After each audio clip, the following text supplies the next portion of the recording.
Quelques explications préalables pour expliquer la démarche et après on passe à la pratique et aujourd'hui on reprend un peu sur les temps de repos. J'ai essayé à plusieurs reprises de faire une vidéo plus longue, mais j'ai compris que je dois faire des vidéos courtes avec des explications assez simples, rapides et je reprendrai ce système dans les jours et les semaines qui viennent. Donc, on passe d'abord aux explications. À tout de suite. Je vais dans ces vidéos parfois me répéter pour installer certaines notions et certains concepts euh, parce qu'ils sont en général assez différents de ce que vous avez l'habitude de recevoir, de comprendre dans le raisonnement habituel, normal, non sportif. Euh, je ne vais pas développer d'études scientifiques, je ne vais pas essayer de justifier avec de la science ou autre chose ce que je vais vous montrer. Je bénéficie de quelques dizaines d'années d'expérience avec des résultats.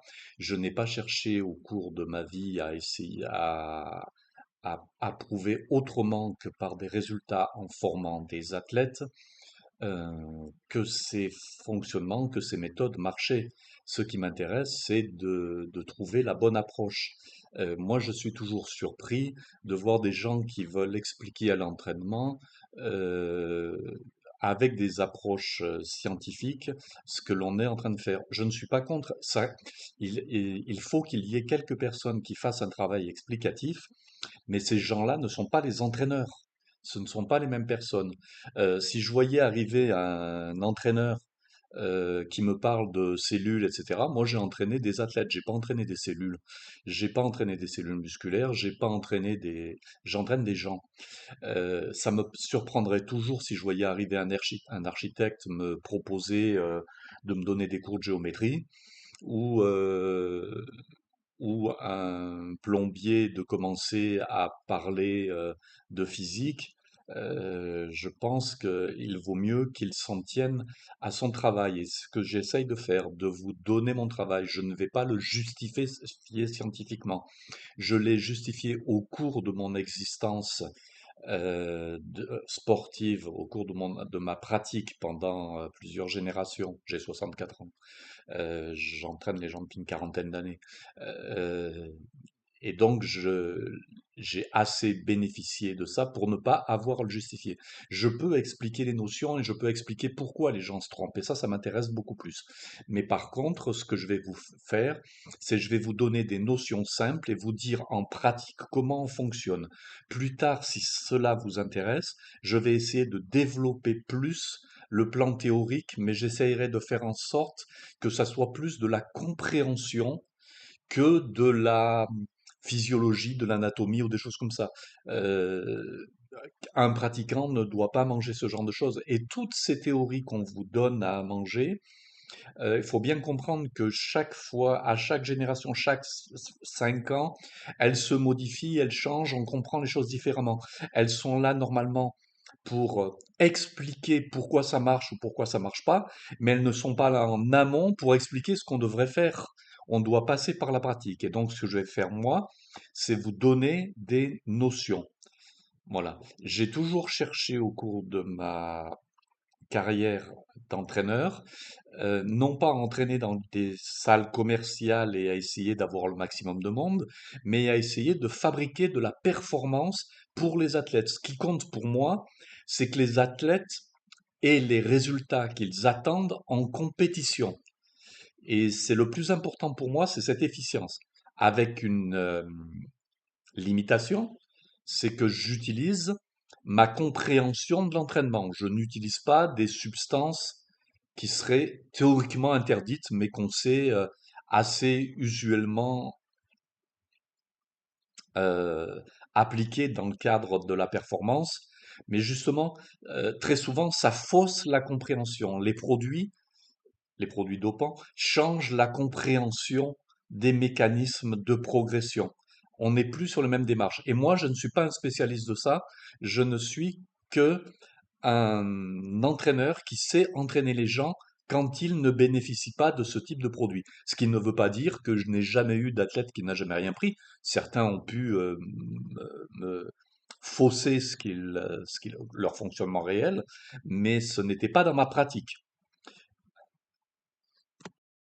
Donc maintenant, on va passer un petit peu à la pratique. La première fois, je vous ai parlé d'un paramètre qui est celui du temps de repos. Et on va continuer pendant quelques temps à parler de ce paramètre-là parce que très souvent, c'est mal compris. Si vous voulez augmenter l'intensité d'un effort, il faut augmenter les temps de repos. C'est-à-dire, il faut augmenter la difficulté de ce que vous faites, augmenter le pourcentage, par exemple, ou augmenter la puissance, augmenter ce paramètre-là. Et donc, ça va vous demander un temps de repos supplémentaire, un temps de repos plus long. Vous augmentez l'intensité et donc vous augmentez les temps de repos. Si vous diminuez les temps de repos, vous diminuez l'intensité. Vous faites un travail qui est plus extensif et non pas plus intensif. Pour ces temps de repos, si vous entraînez à un niveau suffisamment élevé qui va réclamer de votre part d'arriver pas trop loin de ce qui va provoquer une adaptation, on verra plus tard s'il faut aller jusqu'à l'échec ou pas. Euh, En fait, ce que vous faites, c'est que vous devez comprendre les temps de repos dont vous avez besoin. Alors, ce temps de repos, il n'est pas nécessaire en grande quantité si vous voulez simplement reproduire une ou deux répétitions. Alors, le repos se fait comme ça. On récupère très vite pendant les 30 premières secondes, on récupère 30, 40, 50% de sa capacité à reproduire l'effort. Et on récupère très très vite, hein, les 7 secondes, 10 secondes. Si vous récupérez 7 secondes, vous êtes capable de refaire une rep. Vous récupérez 30 secondes, vous serez capable de faire 30%, 40% de votre série. Si vous récupérez une minute, 2 minutes, vous êtes capable de refaire une bonne partie de votre série. Si vous voulez, mais ça va de plus en plus lentement. Et si vous voulez être capable de réitérer votre série, en fait, il faut bien comprendre que vous allez avoir besoin d'un temps de repos augmenté qui va aller en général à 3 ou 4 minutes, voire 5. Je ne veux pas définir pour l'instant de manière absolue le temps de repos. Je veux juste faire comprendre l'approche. Le temps de repos doit être suffisamment long. Si vous vouliez récupérer de manière à récupérer pour refaire à une intensité égale euh, vos séries successives, il faut bien comprendre que vous allez devoir faire une série toutes les 4 ou 5 minutes. Si votre intensité est élevée, peut-être que ça va vous demander 6 minutes, 7 minutes. Si vous faites un travail de force très dur et si vous allez à l'échec à chaque fois, il vous faut des temps de repos qui sont de l'ordre de 10 ou 12 minutes. Ça ne fonctionnera pas avec des temps de repos de 2 minutes. Je parle là de force. Mais si vous faites même du travail je simplifie, ok? J'utilise des mots simples. Pour la masse musculaire, vous allez avoir besoin de temps de repos qui sont supérieurs à une série toutes les 3 minutes 30. Retenez bien, j'ai pas dit une série avec 3 minutes 30 de repos, j'ai dit une série toutes les 3 minutes 30. Parce que quand vous utilisez un timer, c'est mieux de vous dire, je pars à 0 et je fais ma série suivante à 4, 8, 12, 16, etc. Vous n'arrêtez pas votre timer. Vous laissez votre temps d'entraînement. Votre série est incluse dans ce temps d'entraînement et de repos. Et vous allez avoir besoin de quelques secondes pour faire votre série, de 12 secondes jusqu'à 45 secondes, ça va dépendre. Et on va dire en gros 25. Et, euh, et donc, vous allez ne pas démarrer votre timer à la fin. Vous laissez tourner votre timer. Vous dites c'est zéro, je l'entends, je démarre, je fais ma série. OK?